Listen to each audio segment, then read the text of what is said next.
Yeah, David Dread of Steel Pulse, and I'm saying hail to Lion Voice because it's time that the lion have its voice, have its own story. Says I'm stepping out here. Hear me now. Yeah, the lion's voice. Raw. The time has come for the lioness to tell her own story. With this hours, Yes. we must think which AU can ask us accountable. Yes. It's not only that the AU is not following up. We are not following We up. are not following up. I'm glad you said that. Africans around the world, unite. Do not fight.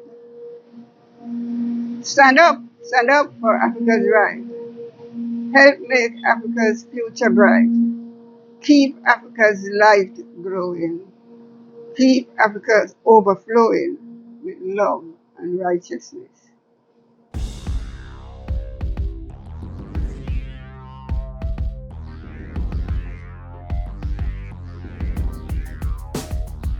Well, Lion Voice, tell them that's the people first choice. Lion Voice, make the lioness them feel nice. Lion Voice, with the lion cubs we sacrifice. Lion Voice, got to show the people them the life. Lion Voice.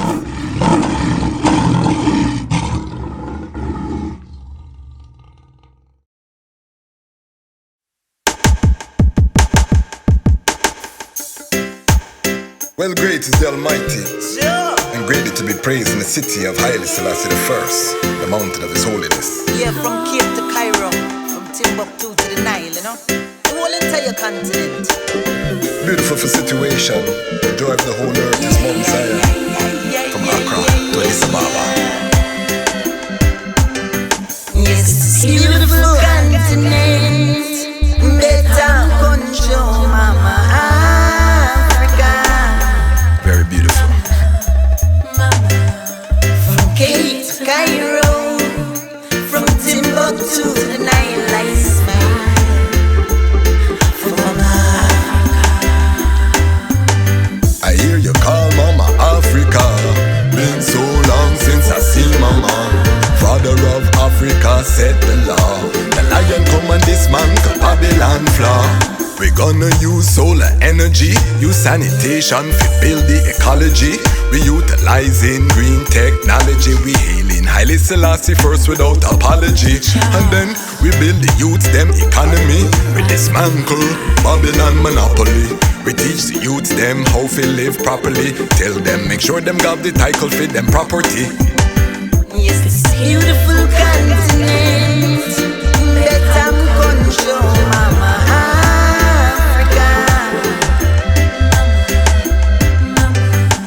From Cape to Cairo, from Timbuktu to the Nile, I smile for Mama. Greetings in that divine name of His Imperial Majesty, Emperor Haile Selassie I. Glory and honor the name of His chosen Queen, Empress Zero Menin. My name is Kwasi Bansu, aka the Dejazmatch Kwasi, aka Ras Kwasi, aka the Reading Ras, aka the Panafrican Happy Man. I'm a creative industry attorney, I'm an author, I'm an artist, I'm an actionist, and right now I'm the host of the Lion's Voice. Welcome to the Lion Voice, and welcome to the Lion Voice Network and Lion Talk, a series where we sit down with lions and lionesses to bring to the eye them topics that are very important to the global Rastafari Panafrican family. As you can hear, we are on site. I'm gonna let the siren pass, but that's part of the ambience. We are here off of Black Broadway. This is one of the most special interviews, and this is the first in a series of interviews I'm going to be bringing authors so we can talk about their books. So I say I'm the Reading Ras, I'm an author, but it's not just I. We have ones who have been writing books before I and ones that will write books after. This guest is very special to I, because it's one of I teachers, I Jegnas. When I came into the movement, she was one of the people who guided I one of the most salient pieces of advice ever that I've ever received in this trad was, while others are praying, sometimes you have to be working. And I've taken that as a mantra. She's written books. She's a journalist. She's an educator. She's an author. She is a mother to many, not just her own biological children, but most of the Rastafari sistren you've seen featured on this channel have been taught or have sat at the foot of this elder to get their knowledge and wisdom. She is a national, international, international treasure, a Rastafari matriarch. She is the pioneer when it comes on to the educated Rastafari in the sistren. I have a lot of doctors and this and that where we bring on the channel. Before all of that, she was there steadying the pace, coming through the house of the Nyabingi, the first sistren from upper middle class background to really trod the Asian order of the Ayabingi, bringing valuable skill sets into the movement. A sistren that has also trotted to the continent multiple times before I was even born. She had made the trot to the continent. One of my most seminal moments in the Rastafari movement was being able to go to Ghana for the first time with this same elder that you see sitting beside I. Who am I talking about? I'm talking about our elder, matriarch, Nana Farika Berhane. Welcome to the Lion's Voice. Lengthy intro, but I couldn't do any less. And I missed a lot of things. Let me share. Welcome. Yes. Trotting from house to house. Last time I trotting in. Yes. And then I trotting out. From this day forward. Peace be within thy house and prosperity within thy palace. Nice. For thy brethren and thy companions say, I will now say peace be within thee. Once upon a time I been and they went into another one. Gates. Yes. So they greeted each other. Wow. And you hear the cadence, that poetic cadence. That is because she's also a poet. And we're going to talk about some of her poetry. I'm hoping that she will be nice enough to even read from Africa on the Move, because that's why we're here. We're here. She's written many books, but one of the seminal works that you have written is this book, Africa on the Move, and that's why we're here. Before we get into the book, though, I want to just, for those who are not familiar, because Rastafari will know the I, but for those who are not familiar, I have Ethiopians. I just saw today that I have viewers in Australia, all over. So just give us a brief introduction, where you were born, what was, your upbringing, and your journey into Rastafari. I'll try to make it brief. Brief, yes. Because I've actually been writing about my thoughts from the 60s until now, and I keep getting stuck at the 80s. I was born in Kingston, Jamaica. Yes. My mother was actually, although we didn't know that at the time, she's actually a descendant of the Eastern Maroons. Okay. And my father was a Garveyite. I was more influenced in growing up with my father than my mother. My mother was much younger than my father. And he was a pioneer, going around making sure we had a kind of construction building. And when the elders came up here in 1988, I found out that most of them had worked for him. I never knew. Okay, yes. Yeah, I hear this. Right. And he also was responsible for making sure that Mrs. Amy Jakes Garvey was properly housed. Got land for her chief and then build her house for one. Beautiful. Mm-hmm. I'm looking for somebody to do that for me. So I started my own. a very important person that I don't usually mention, but she is one Daisy Greenwich, a Barbadian. Okay. She used to run the Black Man, Darby's Black Man Friendship, and she was an actress. But she was always in our house acting. And of course, as she been growing mischievous, been taking her serious. Yeah. And I'm telling you, she could tales and Garvey. Yeah. Etc. Yeah. For me, she was like an aunt. Yeah. She got my, when we had graduation, she found a date for me.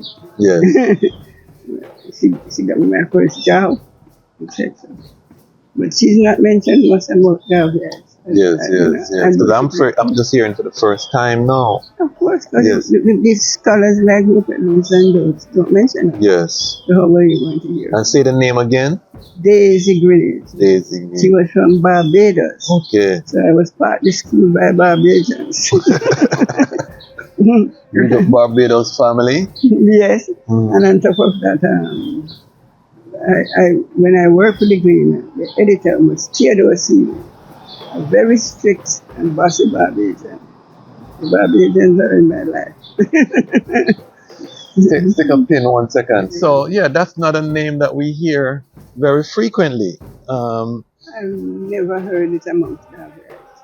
And I myself have been guilty of not talking about it. But as I go older, I remember my youth more. Yes. And so I said, well, somebody talks about Daisy. What's so important? Yeah. Running the Black Man Friendship. You were not someone that was looking at this from the perspective of outside. You were literally inside. Right. You know, so you have a perspective that I think is so vital.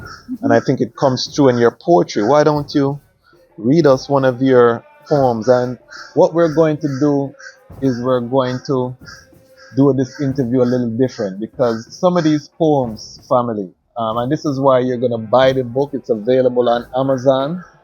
Powerful work. And again, these poems are coming from someone who knew Amy Jacques Garvey, who was there, whose father was right in the center of the movement in Jamaica.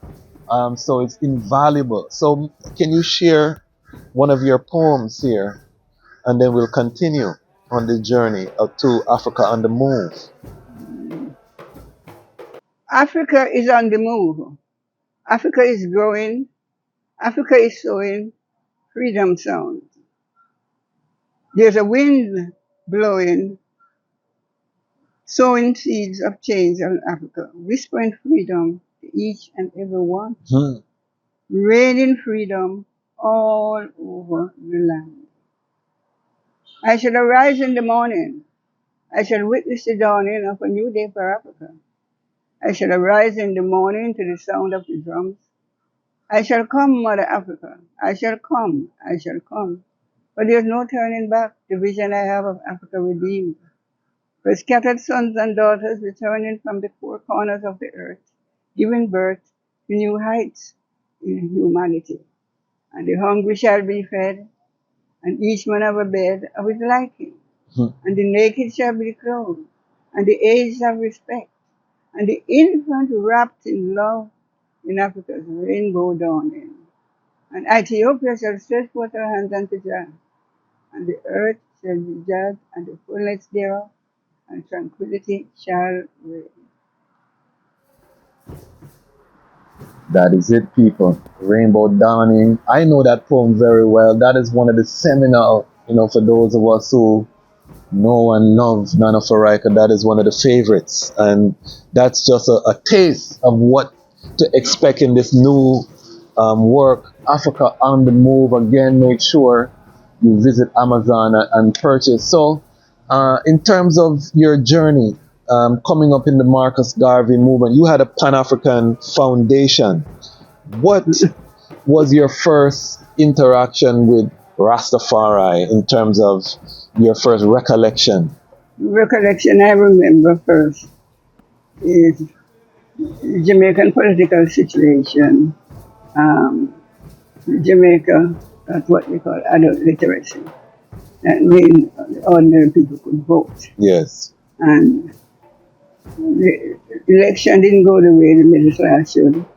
It was Norman Manley which is Michael Manley's father, Yes. against Alexander Bustamante. Yes. At first, Alexander Bustamante was the head of the union, and it was won. Yes. And then they broke up because Buster decided he's popular. He should run his own party. Yes, he was a populist. Yeah, he Yes. was. And so, when the elections were held, the outcome was that Bustamante won. Great consternation in the middle class. Yeah. But what he did was turn out workers to pave the roads.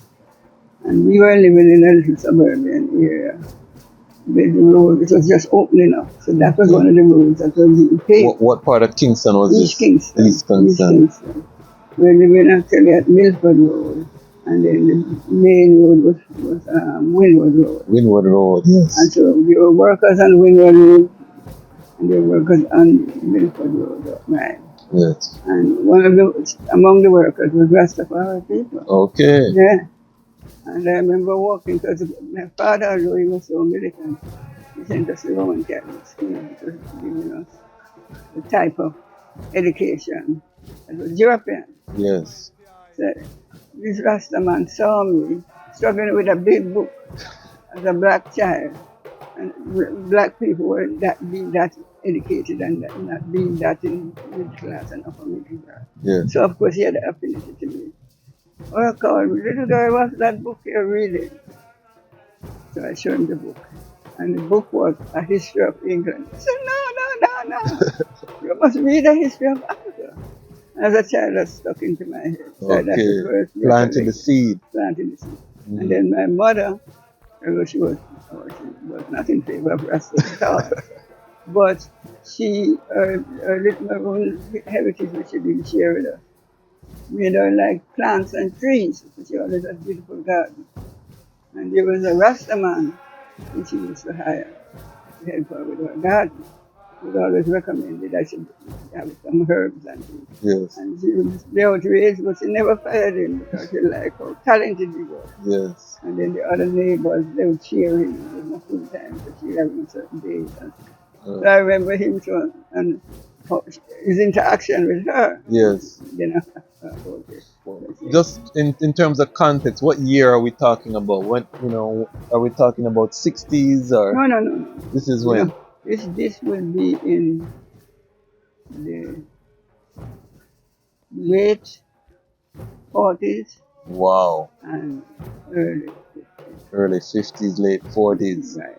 So I just want to show the caliber, because some people are elders but them just come in an eldership. The eye has been seated in eldership for some time. We talk about the 40s and early 50s, we must know. I was a child. Yes, exactly. And I was keeping up what was going on. I was collecting the World War II before it ended and all that sort of stuff. So you still have memories of World War II? Oh yes, I remember the Zeppelin planes. Okay, yes. I remember the blackouts.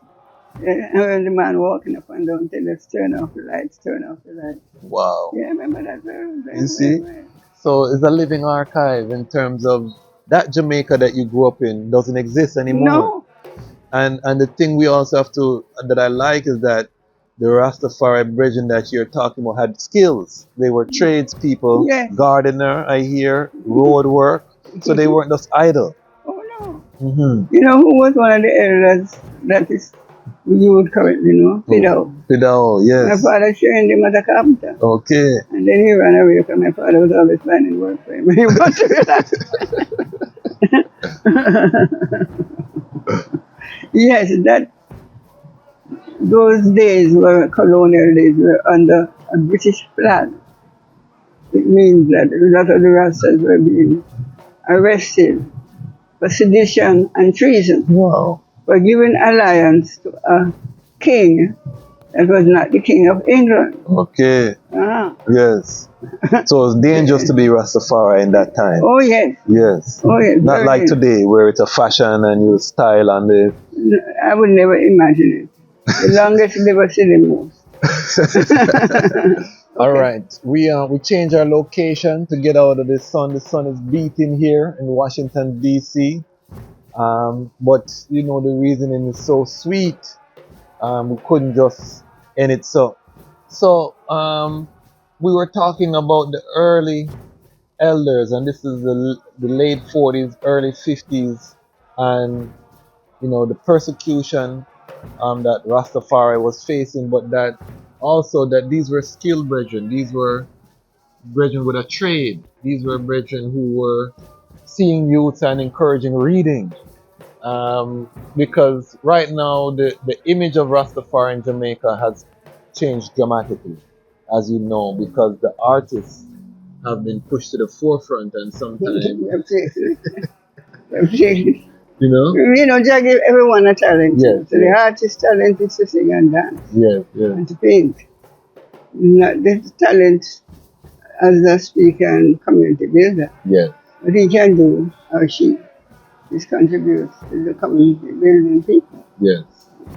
But because they can get an audience of almost 10,000 and whatever, they think they're the ones supposed to lead. So they don't have that talent. So we're going into some serious, and what we're gonna do, family, we're gonna just ask Nana to read some of her poetry from the book, and I want our viewers, wherever you are, because Amazon delivers almost globally now. Yes. So you can order the book, the poem. This is a treat for us to really get this type of access to one of our great matriarchs who is also a poet. Can you just share with us another poem from Africa on the Move? Again, it's available on Amazon. We just had a pigeon fly down to hear some of the poetry. So I just want to show you the vibes when Rastafari is present, Even the animals rejoice. So go ahead. The storm is here, heralded by lightning, striking the heart of everything in its way of our redemption. The way must be cleared. Black thunder voices roar from above, sending messages of love. High winds blow away corruption. Flood burns out eruptions. The heavens rain freedom. Oh, And it was inspired by Marcus Garvey's words. okay. The whirlwind. Right. I mean, the whirlwind. Right. Let me see if I have another one.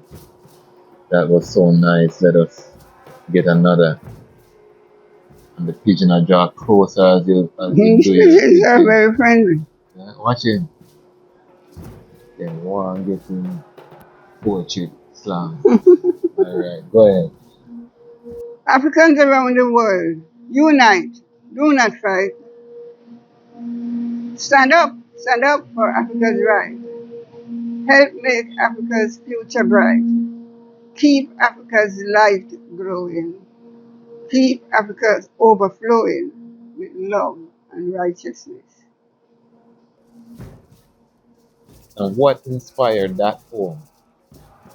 The unification of Africa and the move towards knowing how important it is for Africa to unite. So talk to us. Okay, when was it that you decided to commit your life? You've committed your life to this African redemption struggle. What was the moment, as a young woman, that you knew in yourself, this is gonna be my life? Well, I went around it in a roundabout way. Mm-hmm. I was living in a very class stratified society. Yes. And because my father had a lot of money, Yes. he used Garveyite principles quite well. I was there thrown in with these upper class. But I and them didn't look alike. And the woman especially gave me a hard time. And he was so busy making money. He figured somebody else to deal with that part, right? Was it because of your complexion? Yes, it definitely was because of my complexion. You were darker than most of the uptown. Yes, I was. You were very Yes. almost. And darker than most of my brothers and sisters too. I was a black sheep. Okay. And you know, and certain things I know is destiny.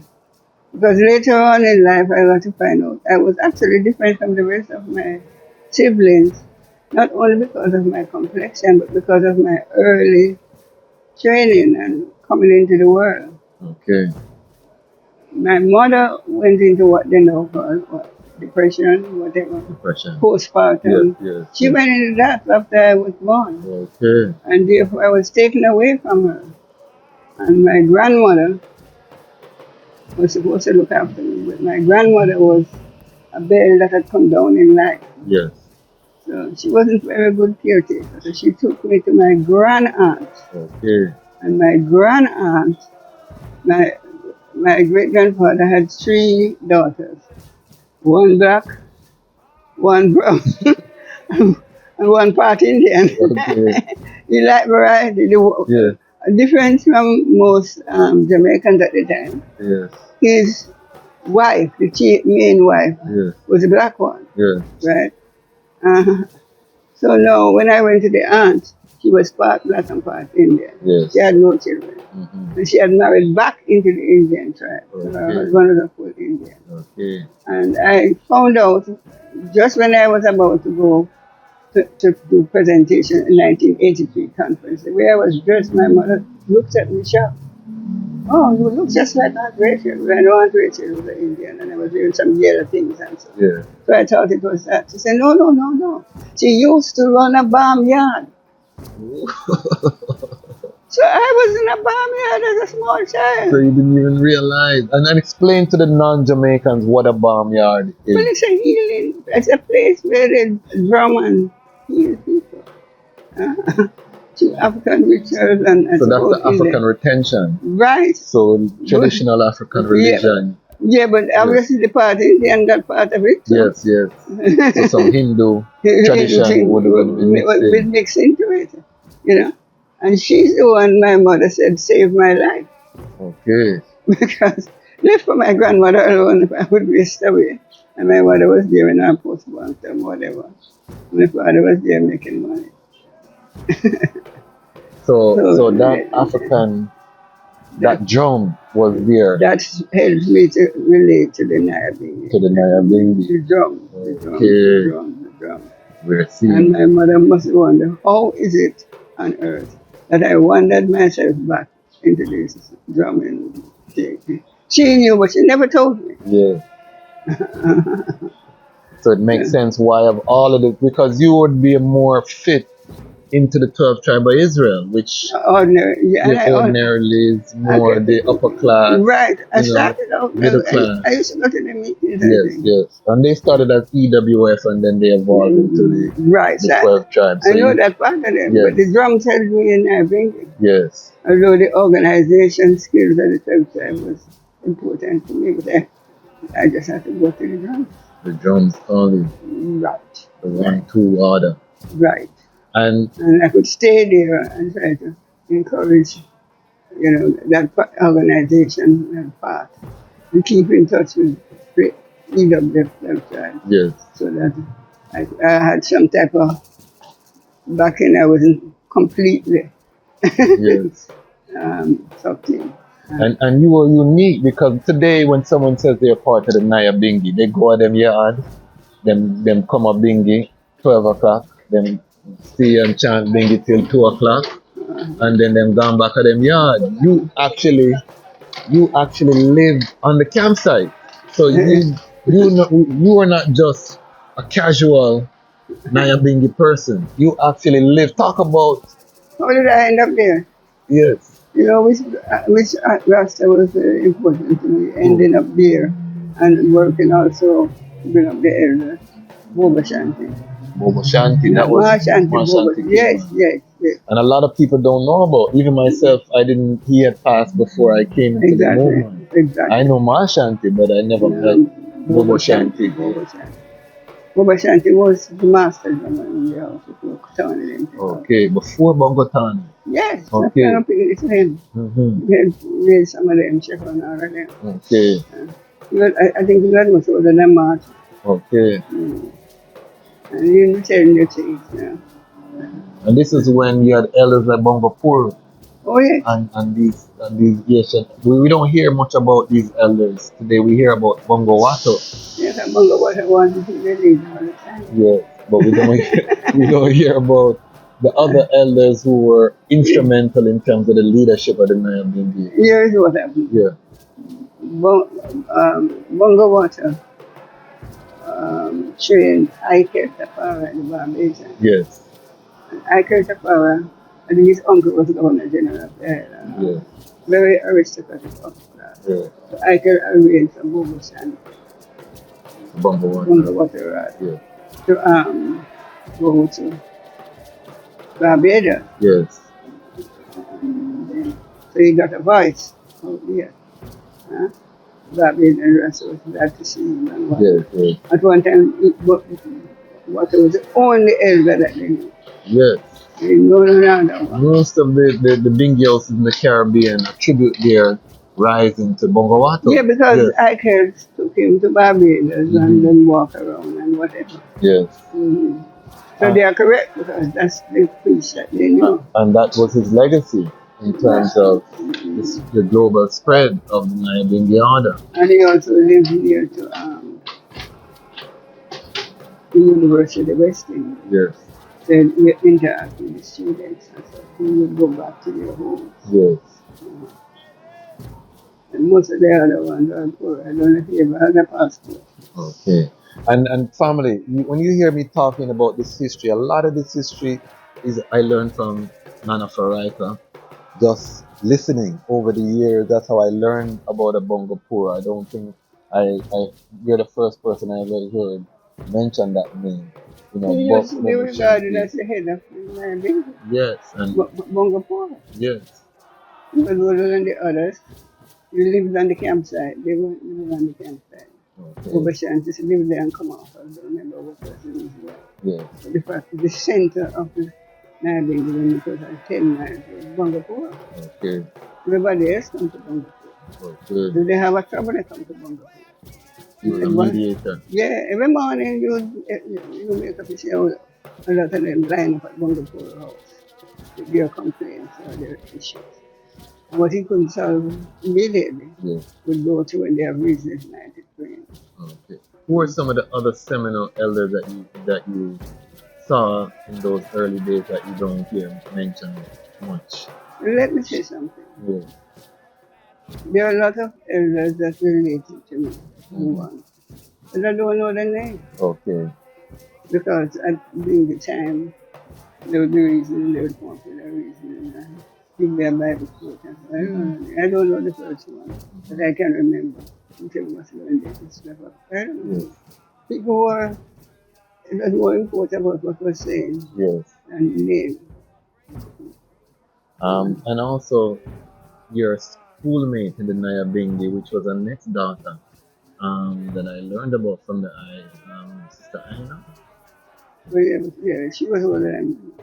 Okay. And she had a history. Everybody knew her except the ones who wanted not to know and what to do. Yeah. She came out of the Howard camp. Okay. So from the original Yes, schoolroom of Rastafari. yes. Then at home. Yeah, she kept in touch with them even after it was broken up. There was a camp near where she lived. Yeah. She lived at a place called Salter, where was the healing place. And there was a camp right nearby Sister Audrey. Introduced me to Sister Audrey. Okay. And I introduced Audrey to some of them. All Danisha was taking pictures with Sister Anne. Okay. And I thought it very strange because they're taking pictures with her. And she had on a dress that is all tattered. I said, Okay. but this is a good buy this is that dress. Yes. Does it look nice when she went to get present? You look like that person. Yeah. So in terms of the how did you meet Sister Aina? Because one of the things I try to do with my platform is give a voice to the sisters, and their story has not been told You know what I mean? We don't really hear a lot about those seminal sisters who, really made the movement what it was. 22 fingers. Talk to us about how you met Sister Aina. Was she already in the house when you? Of course, she Yes. was in the house. Yes. Okay. Yeah, whole set of them, Sister Anna, Sister Daphne, Marsha Auntie, Mm-hmm. the other one, Sister, what's her name? What's her name? But she wasn't that popular. But they welcomed you. My sister Carmen. Okay. There are whole set of them, there are several, 8 of them. At first, I was scanning me because I was coming from the middle class. Yeah. Who is this? But what got them is that I could talk to the elders and make them listen to me. And they didn't too much have that talent. And they wanted to check out who's this woman? Because you have always been skilled in diplomacy. I have to say that for those who don't know Nana Farika, she's very skilled in diplomacy. When I work for JIS, Yes. Jamaica Information Service. Talk to us about your professional, because you already had a career before you entered, Yes. which is also unique in the Yes. movement. You were already established in Jamaican society, Yes. and you left all of that. So what were you doing? Because Gleaner Company, I ran away from the Gleaner. And I came there as a cover porter. yes, As a teenager. okay, And then the Gleaner wanted to show that the administrators and them were idlers. So they plucked me out from among my colleagues and actually put me to act as acting assistant editor. okay, And they didn't put on 1 cent on my play. And the elders at the time resented me because I was showing them up. So I was getting into a very tense situation. okay, And I went to work at the Greener because I wanted to write even as a child. I was writing poems and things. And my older brother said, you want to write? Let me show you where you can go and write and get some money. And send me down to the Gleaner. yes, But journalism was never my first choice as a career. yes, It's my trade that I could earn a living while I write poetry and stories. You've always been a creative. Yeah, that goes first. Mm-hmm. And the media goes second. Yes, But in the Jamaican society, the media went first. yes. The creative was second. They could die of starvation being a creative. Even to this day. Okay, so you can imagine in those days Yes. how much more terrible it was. So I ran away from the Green and decided to freelance. And I ended up at the Jamaica Information Service. Okay. And I worked at the Jamaica, instead of being a civil servant, which is what it is, I was a consultant. That means I could run away anytime I got tired of them. But also later on I found they could pick me out and close up the doors. Yes. I didn't think of that part. Yes. So during the time when I was at JIS and freelancing and so, I not only worked in PR, but I discovered I was a scriptwriter. I was writing radio plays, documentaries, film unit, the first sitcom, local sitcom. And I was winning prizes in the national. What was the name of the sitcom for the Jamaican historians? Two sets. One was called Life in Hopeful Village. I didn't originate that. Yes. When that was in trouble, they called me to help them. To write scriptural Life in Hopeful Village. Right, and that comes very part of the Jamaican culture now. Yes. And then the other one was Life with the Littles, and that was the first locally written sitcom, TV sitcom in Jamaica. Okay. I had problems with people me writing things and my name not on it and all that stuff. So even although I was established, there was something about me they didn't like. Mm-hmm. And don't give me the trouble. That Pan-African flair, then probably smell it by you. Exactly. Yes. I used to, one of the persons I used to do work with was Louise Bennett. Yes. Talk about that, because you were also very close with Miss Lou. Yes, we reached this stage that sometimes when I'm working with her and she's thinking of something and trying to get it together, and I just come out with it. could read each other's mind. Yes, yes. And one of the things I would like to do with the Miss Lou, Auntie Rosa thing, is find the one that I worked on. When the Emperor came to Jamaica. Okay. And that reception he had, a lot of people went, they got a belly ache. And you know, Rasta was laughing. So we did something on that. Okay. And it's somewhere in some archive. So, a poem about belly, the high officials getting belly at this Majesty gathering. So, what I want to go into now, and then we're going to get into another poem, is you were able to make a trip to Africa very early in the 70s. Yes, I'll tell you how that came about. Yeah, to a very seminal historical moment for the OAU as well. Yes. So let's talk about that, because that's going to lead us into the continuation of, because this is not just a poetry book. I want everyone to be clear. It's not just poetry. The poetry is there, that is nice, but it's also what documents your trip to South Africa at another seminal historical moment. But I want to just set the stage. Yes. So talk to us about that first trip to Tanzania. As I said, I was working the GIS, and then afterwards I started to work with the Panafrican groups, different ones who would be writing press releases, and the media would chase it out. I knew how to write the press releases. That was acceptable to media people because, of course, I was trained in the media. Yes.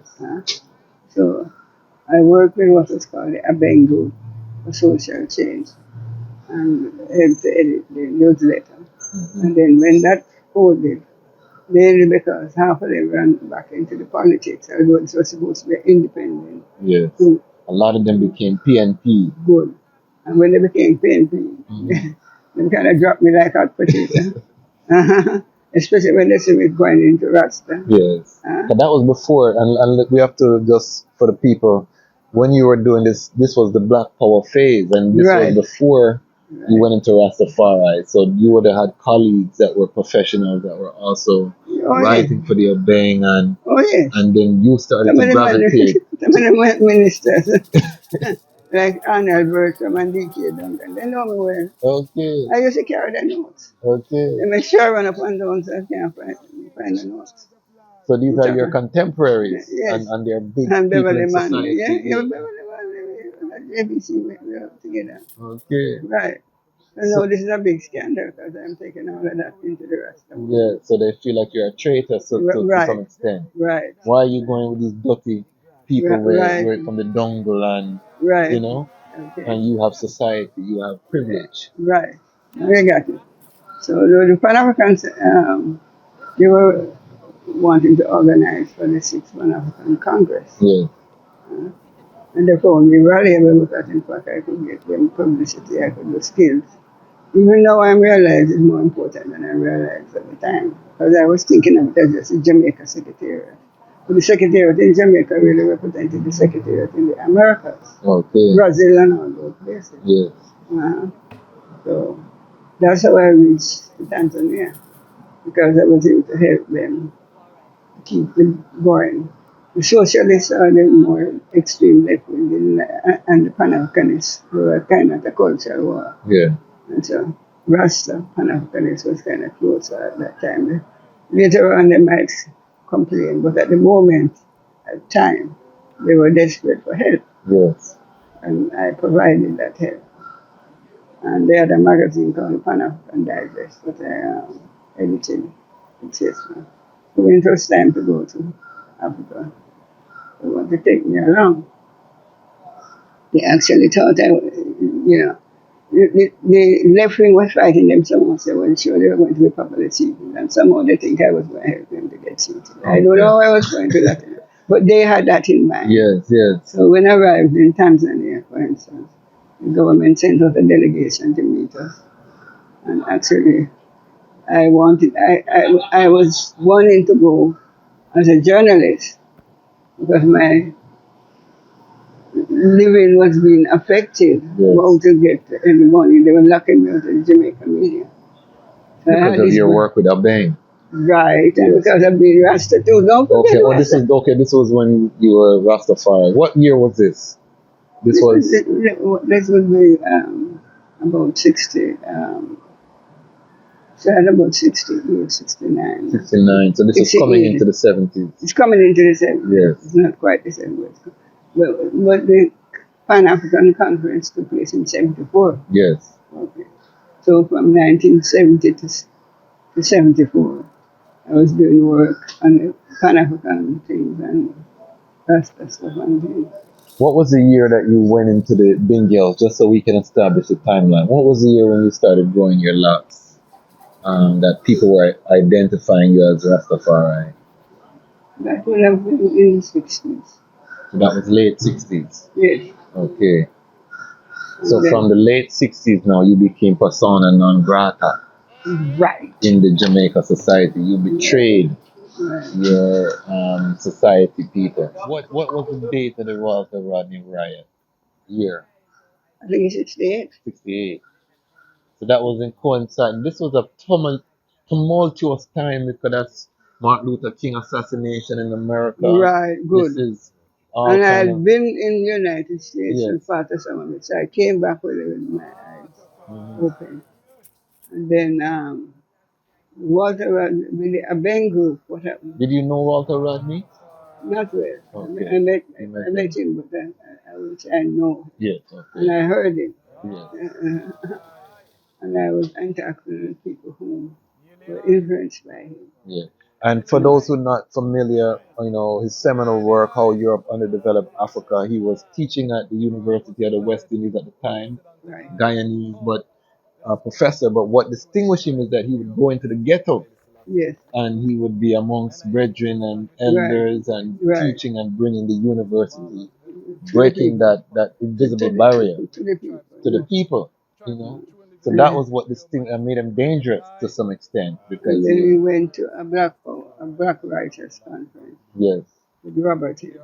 okay, Hill again, Robert Hill. yes, Yeah, Robert Hill, yes, Robert Hill. Frank Hill is the uncle of Robert Hill. okay, Last year, you don't know Frank. yes, So when he came back, they read him the riot act. And the plane landed. So he's persona non grata. yes, And so he couldn't put his foot on Jamaican soil. wow, The students at the university rioted against him, against the police and the government. And then the police started beating the students, and then the people started to riot. The okay. riots were much more serious than have been documented. How far spread? So were these localized to the university area? It started there, but it went to the people. Once the students went to, and it was crossroads somewhere in the middle. Also, it was in Crossroads, the protests. Yeah, and they got beaten. Okay, The people are around, and Yes. the people started to throw stone and bottle and stuff. okay, And then it spread and spread. And here Peter Tass was involved. Took a capture a bus and run it into Barter's store, for instance. okay, The all white establishments and high brown that look white were under command. okay, I was in the streets at the time. okay. I was working with adult literacy because I do literacy. And they'd send me to do what? Get pictures of Henry Morgan. And so I was with a Peace Corps worker, I was white. I remember walking on East Street. And when I walked there, I went into Golden Friendship as a black friend. And I noticed someone come. So what's he getting so excited about? So after we talked a little bit, Peace Corps worker leave. And then Johnny Golden, who turned out later on to be a 12-time man. Yeah. What the hell did you walking with a white man in my store and day like this? I said, what day is this? Is she the one with the burning down Kingston? King Street, Church Street, all of them. And block away East Street, I'm walking calmly and didn't know what's Wow. going on. That's how Jamaica can be. Whatever it is, the intellectuals got together and invite the different groups to come. What we're trying to do with Rasta. Yeah. Come together under one umbrella. And that's what happened. They wanted writers, I wanted this. That's the first time I was personally relating to Rasta. Yeah. The set of Rastas that actually are related. That was in the middle of it because they were and then campsite singing and chanting. It was Rasta historian. Yes. We had a group called This is an R&A. iconic name, Ras Historian. Yeah, but we were called RCO. Rastafari Movement Association. Yeah. Right. Centralization. Right. Yes. Organization. Right. Yes. And they had an office at Law Street. Mm-hmm. So we started working with him. That is my favorite. A lot of them probably dead now. Yes, yes, yes. Give me help. So a lot of the history I know, family, is from Nana Farika, just being around her. I know about Ras's story and all of these ones from her. Ras Iris, Ras Marcos, we have elders here. But that is part of the blessing of being in Washington, D.C. with these elders. But Nana Farika story is so vast. But I want, okay, lead us right up to the Tanzania, and then we want to do a poem because I want to get into the 2012 um, Right. resolutions Right. and the legacy Right. projects and all of those things that don't get talked about a lot. They kind of sweep under the rug.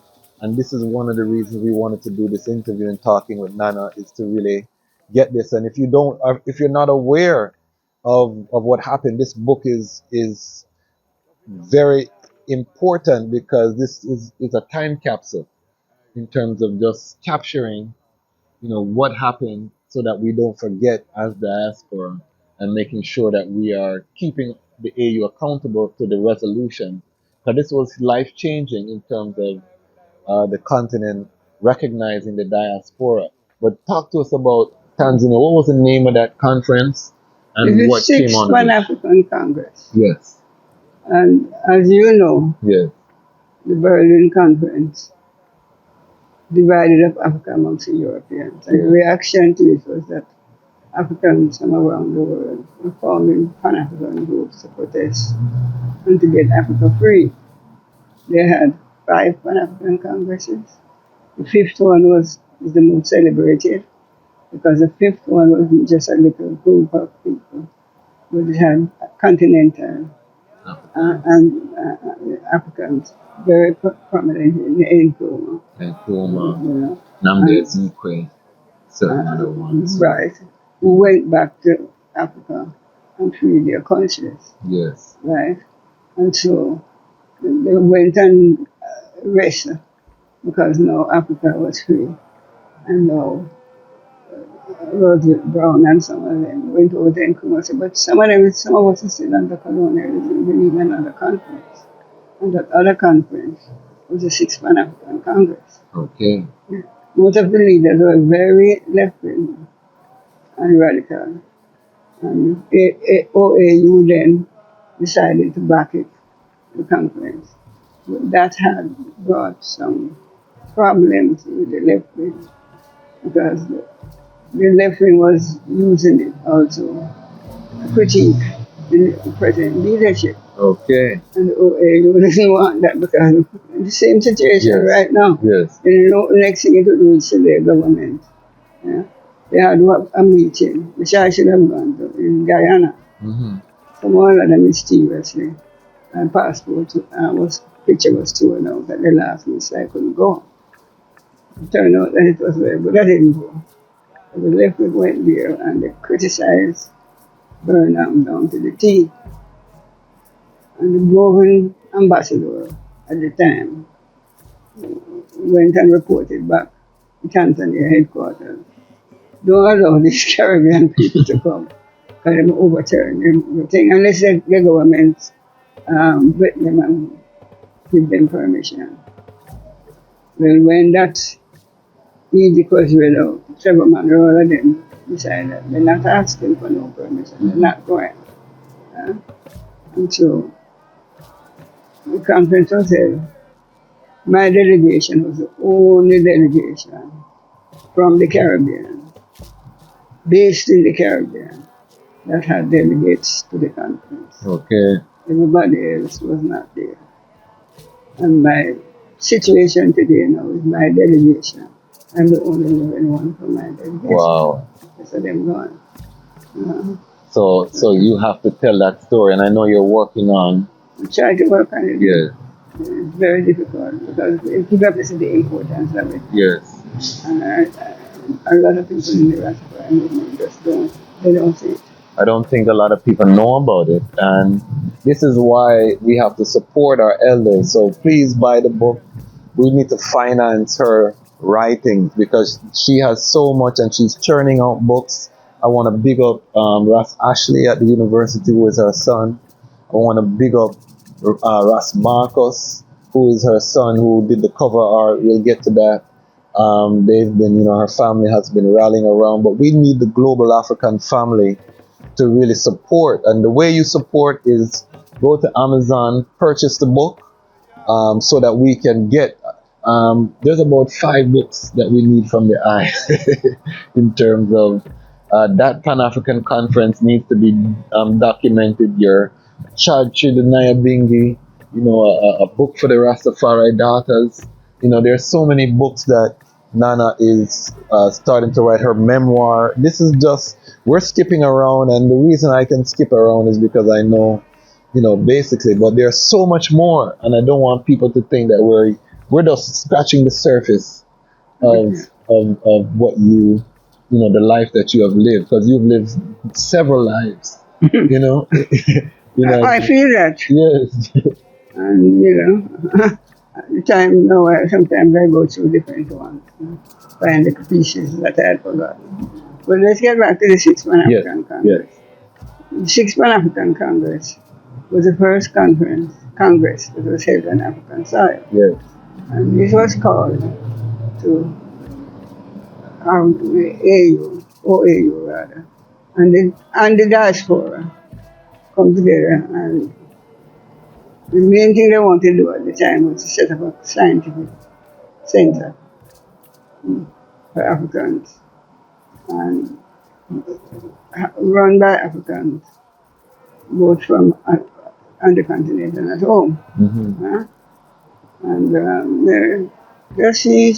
they've been calling African independence. They just want to sit down and talk and pass resolutions on each other's behalf. But with the politics, which is the left wing versus the present government, the left wing, that side, even the man who started the thing, CLRJ, boycotted it. Okay. Walter Rodney and Malera said he couldn't come, but he would have boycotted it. Whatever. The way it was held now, the African Americans, the African Americans expected to get greater parts in it. And they have that problem of not being a government, so where they place them when you have these continental things, and that arose. And so a lot of them were mad about their positions.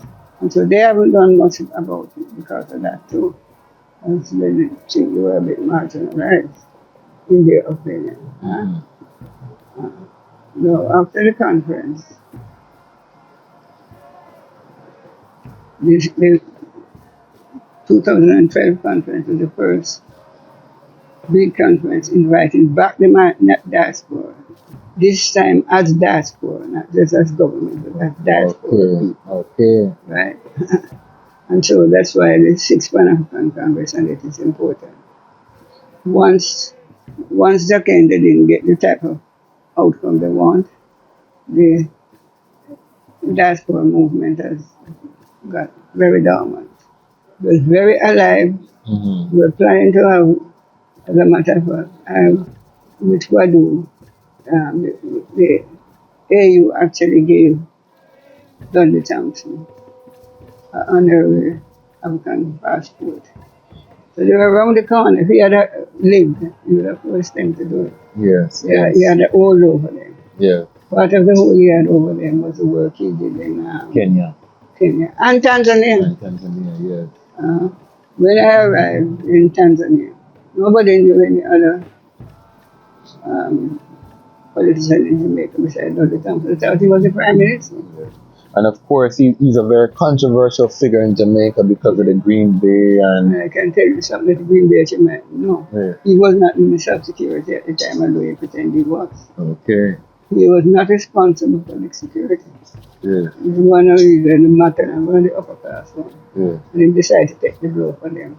Because the people, they were realized it was a white man set up that. Yeah. There the riots on the street. Okay.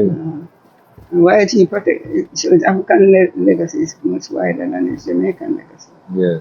In Africa, he was being honored and thing for getting Jehovah Kenyatta. In Jamaica, his legacy is tainted by the politics. Right. But in Africa, he's seen as a Pan-African stalwart. Right. Yeah, see, that's after they gave him a special award. I met him through working with Nana Farika, and he told me about meeting the emperor and several times. There are pictures. Yes. When the riots was going on against them, about to break, the emperor called him and told him what to do in Ethiopia because he can't guarantee his safety. Yes. He was there in Ethiopia at the time. Yes. It hadn't burst out yet, but the emperor was that it was going to. The creeping revolution. They must get out of town.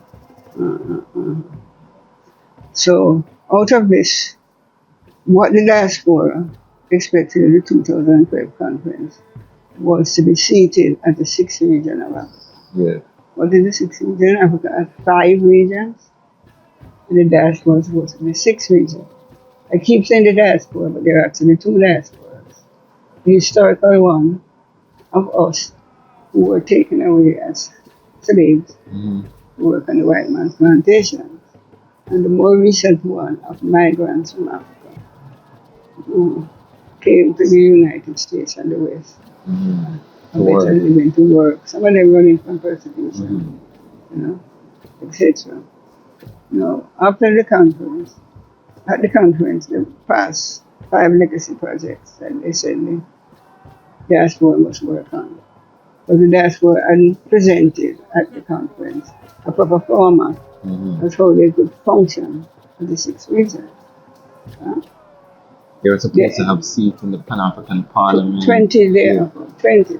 It become a problem because everybody wants one of the 20. And so there's no organizing proper going on, except for people to see how they can wiggle themselves in the time to be one of the 20. Yes. And so the diaspora is not properly organized for the 6th region and need to start organizing themselves as receivers. The more recent diaspora have been very badly treated by their governments. Now they got a foothold to be recognized. And so they have made a lot of progress since 2012. I don't know how much progress historical diaspora has made. Now, CARICOM has, made some movement. Miss Montley from Barbados has been trying to do some. She did a conference. They had a conference during COVID. I remember the CARICOM AU conference and those things. But as you say, I don't know how much work has been done on it. And it's restricted to the elite, that's the what I say, politicians. the grassroots. People don't know. Yes. I was in this controversial ambassador who got fired, Arikana. I went to one of our meetings, and she left from the meeting and went to Barbados to have a conference and CARICOM. And when I called the Barbados and Rasta, none of them knew she was there, no, about the conference. They weren't involving people at the grassroots. It was a grassroots initiative. We know how much Rasta has been preaching. Yes. And then ordinary people were taking it up. And so, what motivated some of the leaders was the fact of how much money the diaspora have from like Joseph. Yes. And so, the remittances. Right. That's why they were able to get more out of the AU, because they could prove what money they were sending into the country, because more than the country's national money that was coming in, they were sending in more. Yes. And they know There was even more than was recorded. People will believe and carry money for somebody Of course. decide what they're selling to Western Of Union. course. They wanted to take over Western Union. Western Union offered them a deal right away. The Western Union is still handling. But the AU wanted to do that. It's a different thing. Try to set up a different system. And so what I did is attend the meeting and everyone Yes. actually with the diaspora movement. The diaspora won. There were about 1,000 people there. There's not a movement strong enough to set the 6th region in place. Yes. And once they didn't get that, they kind of lost. But the AU actually outlined 5 legacy projects that the diaspora can go on working on and work up to. Can you read those from the book there, because you've included those, and we didn't get a chance to talk about how you reached to there, but I want to quickly talk about that. Talk about it. While you look for it, because the Rastafari community actually came together to make this possible. We were meeting online, and this was an initiative that was started by IDOR, the IDOR teleconference initiative, which then evolved into different channels. Tron, the Theocracy Reign out of the Nyabingi, started as an offshoot of that teleconference initiative, and then the other initiative that was started was the Diaspora Africa Rastafari Congress, which at the time had a different name. Dark had a different name, but this was the genesis. So a lot of people know about Dark and the work they've been doing, Ras Jabi and others, but a lot of people are not familiar that, because I was part of this uprising, that really started as a result of us hearing about the conference and wanting to have a representation at the conference. So the Rastafari community came together, raised the funds to send, and there was actually a letter drafted that was to be delivered. There's a whole story around that as well.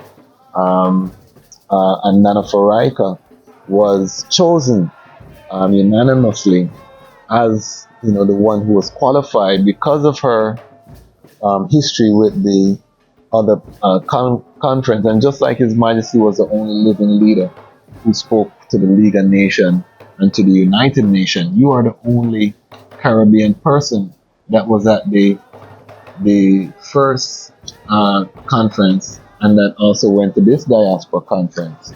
All right, so we're going to read again. This book is a must-have in your collection. Go to Amazon, Africa on the Move, Nana Farika Berhane. Make sure you purchase the book. We're going to go into the legacy projects, because there were action items that actually came out of this historic conference, and the full report is there. I had the honor of working on this report for the Dark Foundation with Nana Farika. We adapted it for Dark, but we didn't get a chance to really distribute it widely. So Nana Farika's book really is the first time that this historic work is going wide.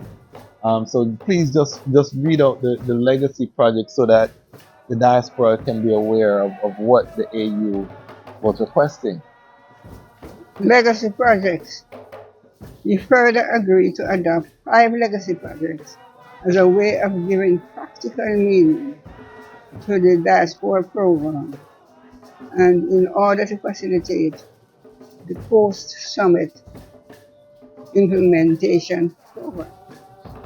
Legacy projects are: A, the production of a skilled database of African professionals in the diaspora. B, the establishment of the African Diaspora Volunteer Corps. C, the African Diaspora Investment Fund. D, a program on the development marketplace for the diaspora as a framework for the facilitation, innovation, and entrepreneurship among Africans and the diaspora. And E, the African Renaissance. Oh, sorry. The African Remittance Institute. So that was what they were going to compete with Western Union, and Western Union Run before it. and cut a deal. And cut a deal, and they didn't see the deal coming on their head. Yes. So these are very important. I know that right now, Rastafari, we are working on the skills bank. But go ahead. We should do this and then that will do it. Implementation and follow-up. We adopt the following implementation and follow-up mechanism strategy 1. Co-associational AU diaspora conferences in Africa and in the diaspora to review the implementation of this program of action. That's important. Yeah. Not being done. Involve regional economic committees in the implementation of the program of action. Request the AU Commission to develop mechanisms to establish that the experiences of women and youth and vulnerable groups are taken into account in the implementation of the program of action. That's important. Continue communication efforts to popularize the African Diaspora Initiative and provide positive images of Africa that will create a conducive environment for investment opportunities on the continent. There are more. I just think that when we buy the book, make sure that the section implementation follow. That's on page 82 and 83. And then the legacy problem is on 84. Yes. And again, this book is a wealth of information. It's a time capsule that really encapsulates what this legacy is, and we need to read it so that we can hold the AU accountable, and we can hold the governments accountable to these great resolutions that they think. So some of it is ours. Yes. We must think which the AU can ask us accountable. Yes. It's not only that the AU is not following up. We are not following up. We are not following up. I'm glad you said that. Right. So in terms of final songs, and this is part 1. I want to do a series with Nana Farika because she has many books. This is just one book, and I want us to really, as a community, as a Pan-African family, the Lion Pride is global, and I call my subscribers the Lion Pride. We are global now. We are growing. One of the first things I want us to do collectively is to buy this book and show the power of the collective. I want, because we haven't said that. Yes. That the book also has a report on the celebrations for the 50th anniversary of the OAU/AU. Okay. And they also, within that, you have the resolutions that they passed. And you were also in Addis Ababa for that too. I was in Addis Ababa. So this is one of our elders who not only on the ground in Jamaica, not only here in America, because we didn't talk about how she was instrumental in bringing the elders up to America. You know, we didn't touch that part there. That deserves a separate by itself. We're just talking about this work, but she is one of the elders that has gone to the continent several times. South Africa, Tanzania, Ethiopia, Ghana. So east, west, south, you know, only central and north remaining to go. But Nana Farika is a treasure. We're gonna bring her forward. This is my elder. Without Nana Farika, there is no Dejazmatch Kwasi in Rastafari the way that you see I today. Right now I work with the Rose Law Firm, which is a Rastafari law firm, who introduced Ayman to attorney George Rose, Nana Farika. So I just want to show the people behind the scenes how instrumental the eye is to this Rastafari tradition. You know, I owe so much to the eye contribution to Iman Chad, so I want to publicly be able to say that to the eye Okay, thank you. here, because a lot of ones will look up to I and not realize that I don't just come out of a vacuum.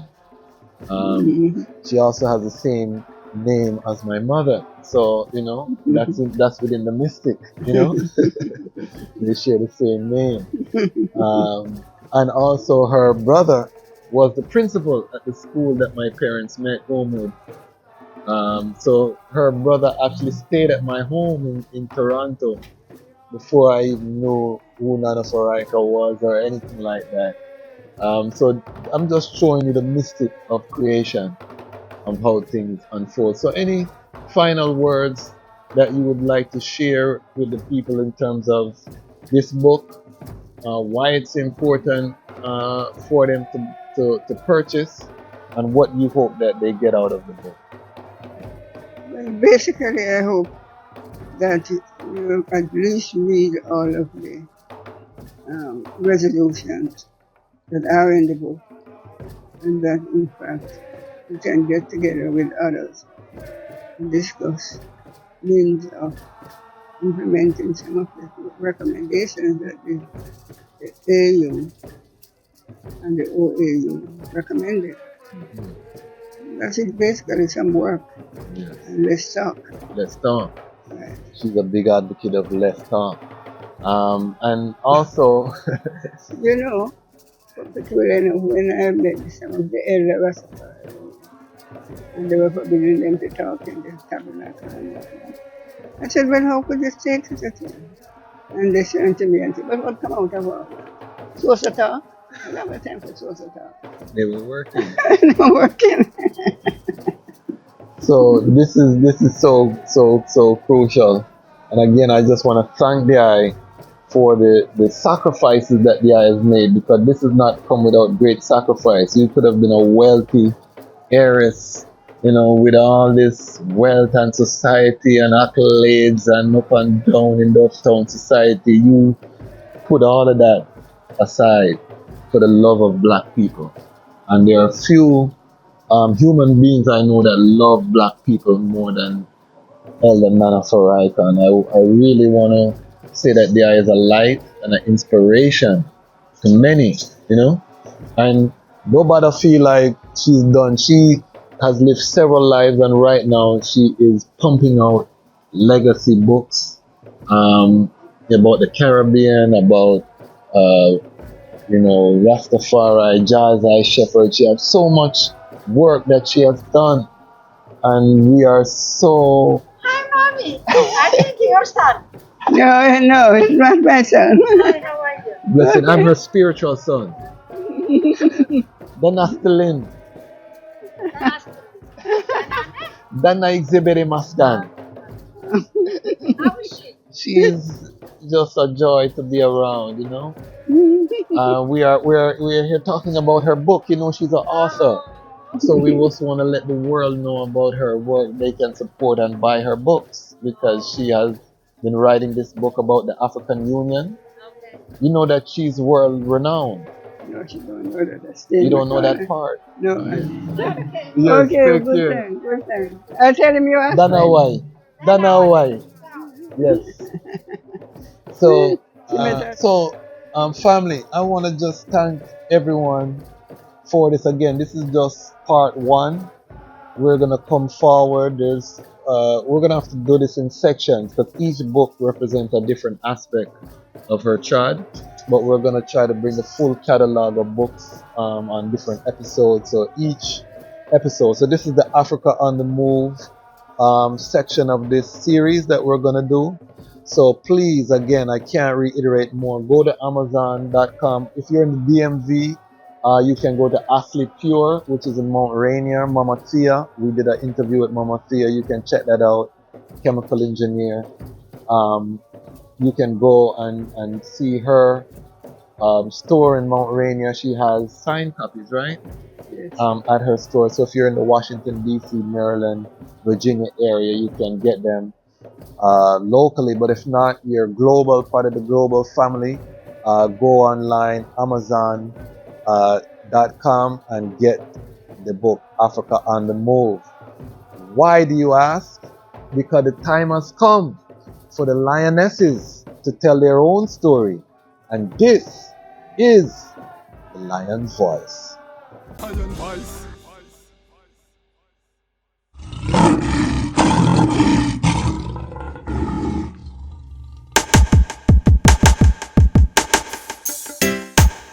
Well, great is the Almighty, and greatly to be praised in the city of Haile Selassie I, the mountain of His holiness. Yeah, from Cape to Cairo, from Timbuktu to the Nile, you know? The whole entire continent. Beautiful for situation, the joy of the whole earth is Mount Zion, from Accra to Addis Ababa. Yes, it's beautiful continent, better control, Mama Africa. Very beautiful. From Cape to Cairo, from Timbuktu to the Nile, I smile. For Mama I hear you call Mama Africa. Been so long since I seen Mama. Father of Africa set the law. The lion come and dismantle Babylon flaw. We gonna use solar energy, use sanitation to build the ecology. We utilizing green technology. We hailing Haile Selassie first without apology. And then we build the youth them economy. We dismantle Babylon monopoly. We teach the youth them how to live properly. Tell them make sure them got the title for them property. yes, this beautiful continent, better control, Mama Africa. From Cape to Cairo, from Timbuktu to the Nile, I smile. For Mama I love you, Mama.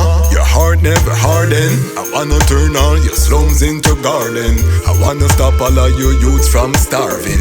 I wanna stop all of your tribes from warring. So much to say, so many feelings. We both been hurt, we both need healing. Since the League of Nations you've been appealing. You stand up against them backdoor dealing.